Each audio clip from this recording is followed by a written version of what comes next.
Les femmes et l'argent. Si on parle d'argent, c'est qu'il y a un problème. Parler d'abondance, c'est pas toujours très bien vu. Les gens bien élevés ne parlaient pas d'argent.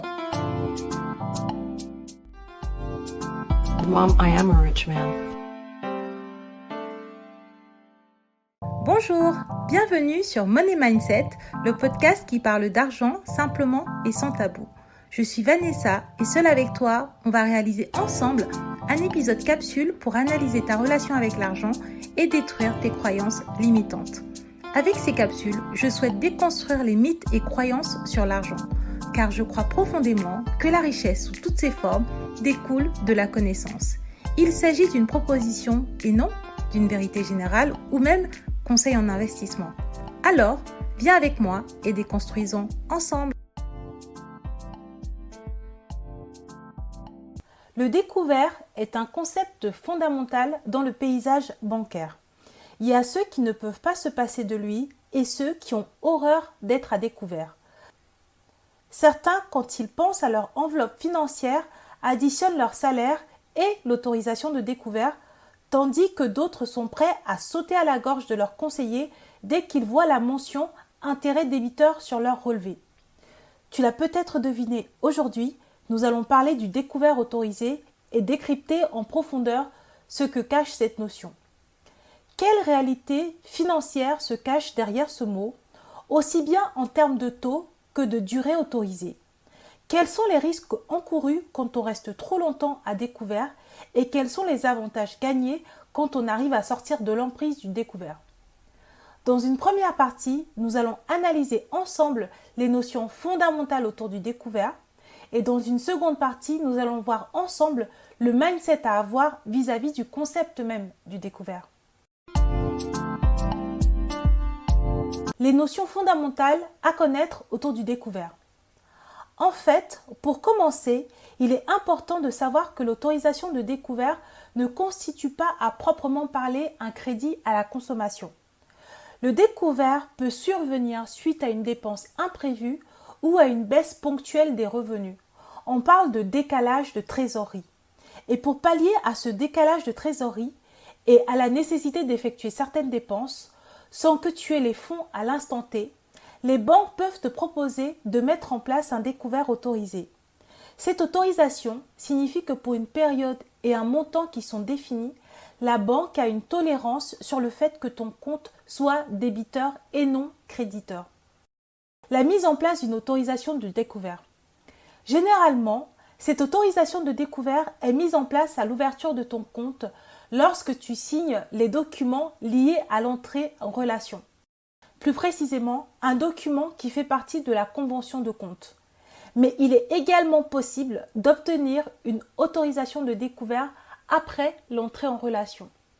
Tu peux avoir été client pendant une longue période sans autorisation de découvert et un beau jour, parce que tu en as besoin, tu sollicites une autorisation de découvert et ta requête est acceptée. L'autre point également important à comprendre, c'est qu'une autorisation de découvert n'est ni naturelle ni systématique. Ce n'est pas ton argent ni le prolongement de ton argent. Il s'agit d'une tolérance bancaire qui est formalisée par la signature d'un document qui précise les modalités d'utilisation de cet argent. Et cette autorisation est souvent accompagnée d'un taux qui va permettre de calculer les intérêts débiteurs. Que signifient les intérêts débiteurs? En fait, les intérêts débiteurs, que l'on appelle aussi agio, correspondent au coût de l'utilisation de ton découvert.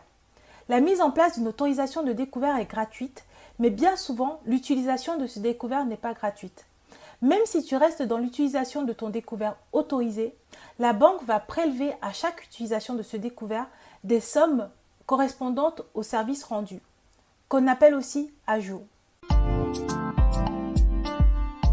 Pour parler un peu plus précisément des agios ou des intérêts débiteurs, pour commencer sur les agios, il faut savoir qu'en général, les banques facturent un minimum forfaitaire pour toute situation de découvert, peu importe le montant et sa durée. Donc tu vas avoir un minimum, si tu as découvert de 1 euro, de 20 euros, de 30 euros, tu auras toujours un minimum. Ensuite, tu as les intérêts débiteurs proportionnels qui correspondent au montant du découvert et à sa durée ainsi qu'à son taux.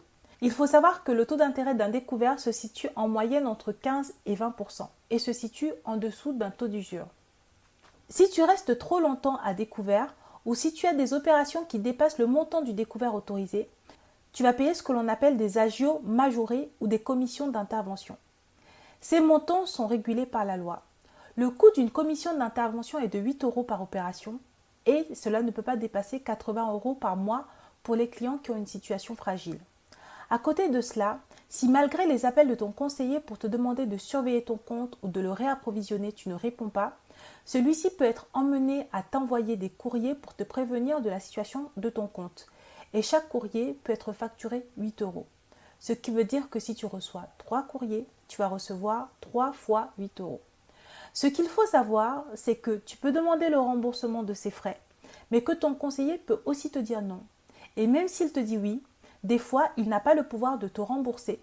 Cela va dépendre de sa hiérarchie qui, elle, pourra aussi te dire non. En outre, lorsque tu dépasses ton autorisation de découvert, les choses ne se font plus du tout de manière automatique. Cela passe par ton conseiller qui va décider de faire passer une opération si celle-ci est intéressante, importante pour toi ou non. Par exemple, si la facture de la cantine des enfants se présente, il peut décider de la laisser passer parce que c'est important.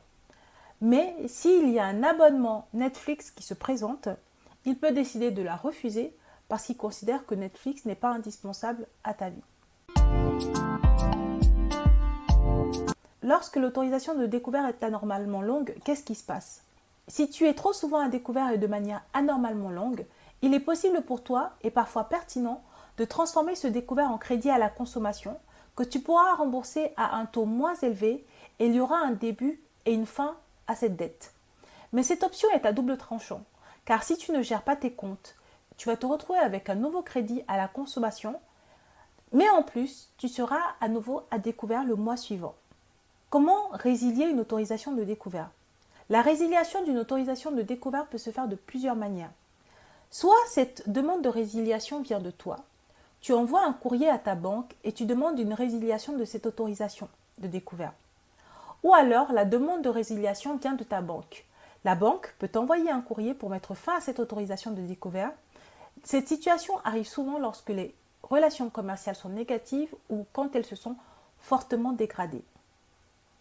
Donc nous venons de voir les généralités et les informations importantes à connaître concernant le découvert. Nous avons vu que le taux affecté au découvert entre 15 et 20%, c'est un taux qui est énorme, qu'il faut prendre en compte et qu'il faut connaître. Nous avons vu aussi que le découvert ou l'autorisation de découvert ne correspond pas à ton argent ni le prolongement de ton argent. Dans cette seconde partie, nous allons voir quel est le mindset à adopter face au découvert autorisé. Concernant le découvert autorisé, je pense que le bon mindset à avoir, c'est de comprendre que ce n'est pas ton argent, ni celui d'un proche, ni de ta famille. À chaque fois que tu es en train de consommer alors que tu as découvert, tu profites de la tolérance financière accordée par quelqu'un d'autre, car cette tolérance a été validée contractuellement. Et fonctionner ainsi sur le long terme ne te mènera pas vers la croissance financière. Évidemment, je parle de manière générale et globale. Il y a des cas et des situations particulières. Si tu observes que tu te retrouves à découvert et que cette situation est occasionnelle, même si ce n'est pas optimal, les choses peuvent s'améliorer très rapidement. Par contre, si tu réalises que tu es régulièrement à découvert depuis de nombreuses années et que tu dépasses très souvent ton autorisation de découvert, c'est qu'il y a un problème dans le mindset et la vision des choses. Il ne faut pas hésiter à te faire aider car la problématique se trouve très certainement au niveau de la gestion du budget. Il faut suivre tes dépenses, identifier les situations ou les opérations qui te font basculer dans le rouge et voir comment réduire l'occurrence de ces opérations ou situations. Concernant ton entourage, l'autre point qu'il est impératif de ne pas oublier, c'est l'impact de l'entourage dans la gestion de ses finances. Si tu es plutôt une bonne gestionnaire, mais que tu es en couple avec une personne qui ne gère pas bien son argent, il n'est pas pertinent d'ouvrir un compte joint avec cette personne et d'avoir une autorisation de découvert commune, car cela sera source de conflit. Pourquoi je dis ça?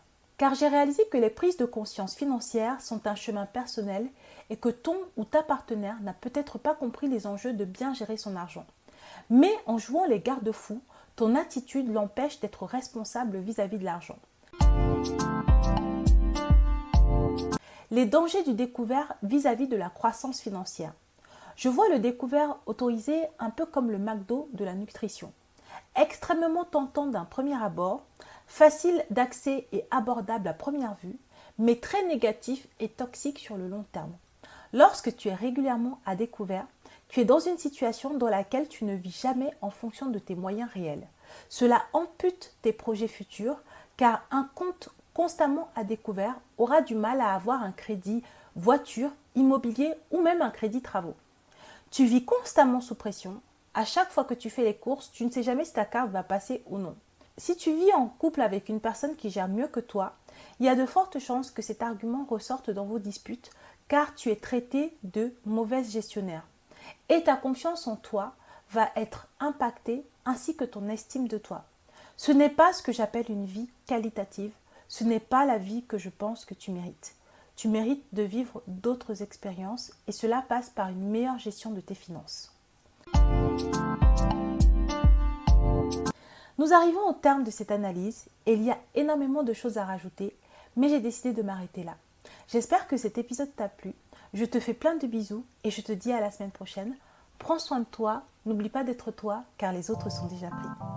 Bisous! Merci d'avoir écouté ce podcast. Si tu l'as apprécié, n'hésite pas à le partager à ton entourage. Si tu souhaites me soutenir, laisse-moi 5 étoiles sur les plateformes de diffusion et viens me parler, cela me fera très plaisir. Pose-moi des questions, laisse-moi des commentaires, ainsi j'aborderai des thématiques qui te concernent directement. Tu peux me retrouver sur mon site web, Instagram, ainsi que toutes les semaines via ma newsletter. Au plaisir de te retrouver pour de nouveaux épisodes. À bientôt. Bisous.